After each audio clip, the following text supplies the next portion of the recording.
అటు అటు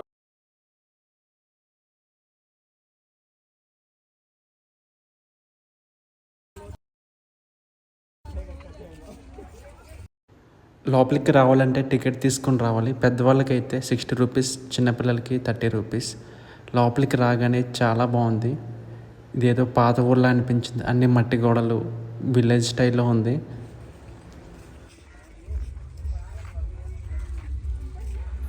లోపలికి రాగానే ఎగ్జిబిషన్ టైప్ స్టాల్స్ పెట్టారు. దీంట్లో బొమ్మలు కానీ చాలా ఐటమ్స్ అన్నీ ఉన్నాయి. ఇవన్నీ న్యాచురల్గా ఫారెస్ట్లో దొరికే వాటితో తయారు చేసిన వంట. కాకపోతే ప్రైసింగ్ అయితే చాలా దారుణంగా ఉంది. ఇప్పుడు పెద్ద పెద్ద బ్రాండ్స్ కూడా అంతంత కాస్ట్ ఉండిపోయాము. కాస్ట్ అయితే చాలా ఎక్కువ. అందుకే మేము కొనుక్కుంటానే జస్ట్ అలా చూసి వెళ్ళిపోయాం. మేమే కాదు, అందరూ అలా చూసి వెళ్ళిపోతున్నారు. ఎందుకంటే కాస్ట్ అయితే అంత దారుణంగా ఉన్నాయి. కొన్ని అయితే బ్యాంబూతో చేసిన ఐటమ్స్ అయితే చాలా స్పెషల్గా ఉన్నాయి. అవి క్వాలిటీ బాగున్నాయి, కానీ అవి కూడా చాలా ఎక్కువ రేట్ చెప్పారు. చూడండి, మా వదిన ఆడిస్తుంది. అది బ్యాంబూతో చేసిన బొమ్మ అనమాట.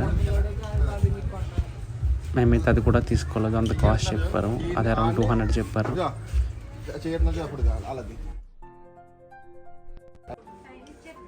అంతే అంతే టైం అంతకంటే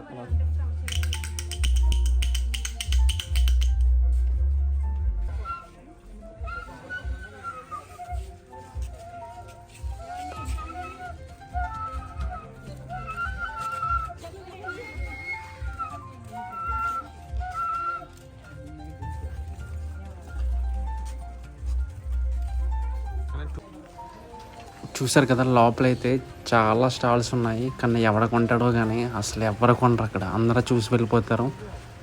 వాళ్ళు ఏంటంటే డిమాండ్ క్యాష్ చేసుకోవాలని రేట్ ఎక్కువ పెట్టి అమ్మేస్తున్నారు. కొనేలాగైతే లేదు. కాబట్టి అందరు నేను గమనించింది ఏంటంటే అందరూ చూస్తున్నారు, వెళ్ళిపోతున్నారు. అంత ప్రైస్ పెడితే ఎవరు కొనరు కూడా. కాకపోతే అన్నీ న్యాచురల్గా దొరికిన వాటితో చేస్తారని చెప్తున్నారు. మరి నిజమా కాదు. ఇవైతే బ్యాంబూతో చేశారు హ్యాండ్ బ్యాగ్స్.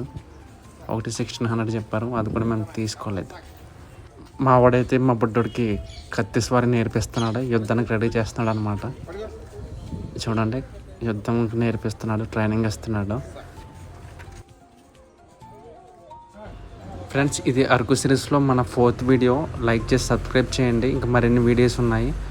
అలాగే లోపల చూడండి, మనకి ఇక్కడికి వస్తే ఏదో పాత పూర్వకాలం ఊర్లోకి వచ్చినట్టు ఫీలింగ్ వస్తుంది. ఎందుకంటే ఏది సిమెంట్ వాడలేదు, ఎక్కడ ఐరన్ వాడలేదు, అంతా మట్టితో చేశారు ఇవన్నీ.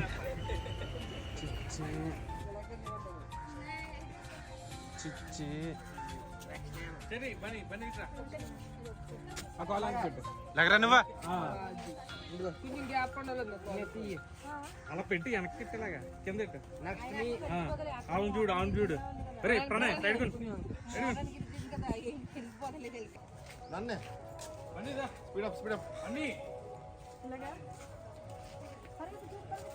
నన్ను కూడా తీరా, నన్ను అప్పుడు సీట్లు తింటరా.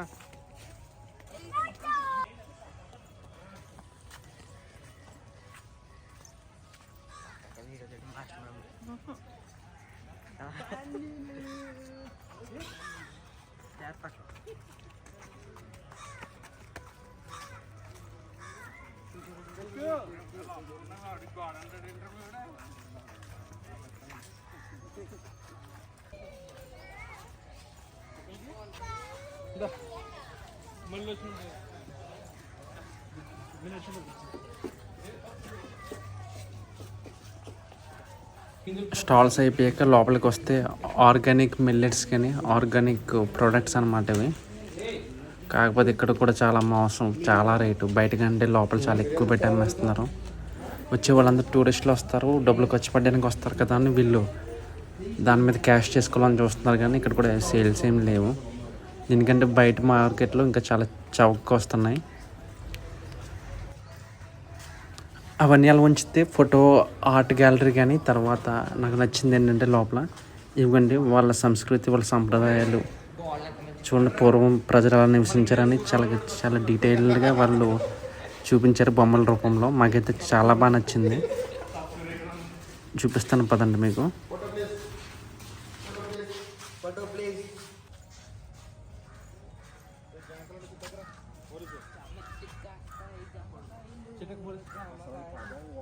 వచ్చేస్తుందిరా సాంగిడికి.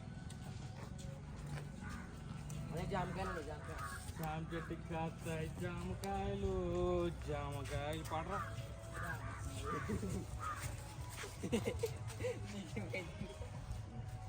అదే ఫోటో కాల్ చూసారా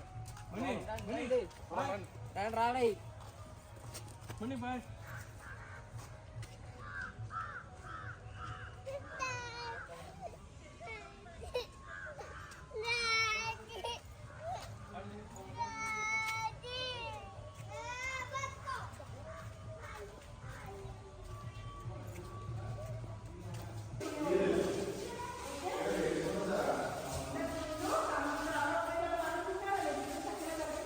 ఫ్రెండ్స్, ఈ మ్యూజియం ప్రత్యేకత ఏంటంటే వాళ్ళ కల్చర్ అన్నమాట. ట్రైబల్స్ వాళ్ళు ఎలా జీవించారని, వాళ్ళు ఎలా ఎదిగారు అనేది వాళ్ళ కల్చర్ అంతా దీంట్లో ఉంటుంది అనమాట. చూస్తారు కదా, అవి తగిలించుకునేవారు హారాలు అనమాట. అవి కాయిన్స్తో తయారు చేసినవి. కాకపోతే నేను ఏజెన్సీలో పుట్టడం వల్ల ఇవన్నీ నేను చిన్నప్పుడే చూశాను.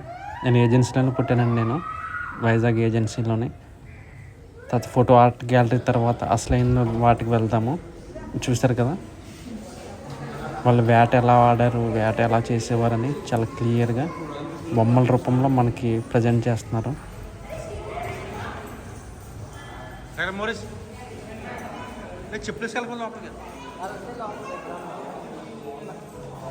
బొమ్మల్ని క్లియర్గా అబ్జర్వ్ చేయడానికి ట్రై చేయండి. ఎంత డీటెయిల్డ్గా ఉన్నాయంటే చూడండి, ఎంత డీటెయిల్డ్గా వాళ్ళు చేశారంటే చాలా న్యాచురల్గా ఉన్నాయి. కుక్క కూడా అలాగే వెళ్ళేది అంటే వాళ్ళతోటి, ఆ గిరిజనులతోటి వేటకు వెళ్ళినప్పుడు.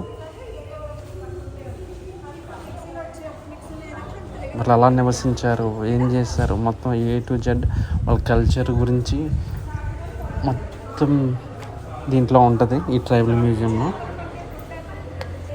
అరకు వస్తే కంపల్సరీ మస్ట్ విజిట్ అనమాట ఇది. ఎందుకంటే మనకు తెలియదు, మనం అయితే ఇప్పుడు అంత మోడర్న్ అయిపోయింది కదా. యాక్చువల్గా మన రూట్స్ అనమాట ఇవి.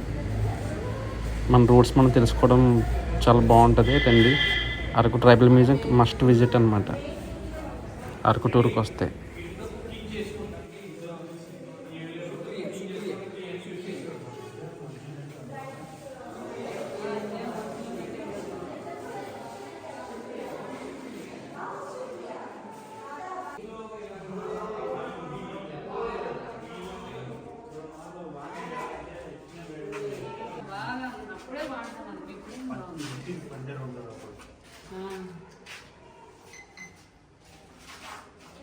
చిన్న మాంసం ఒకటి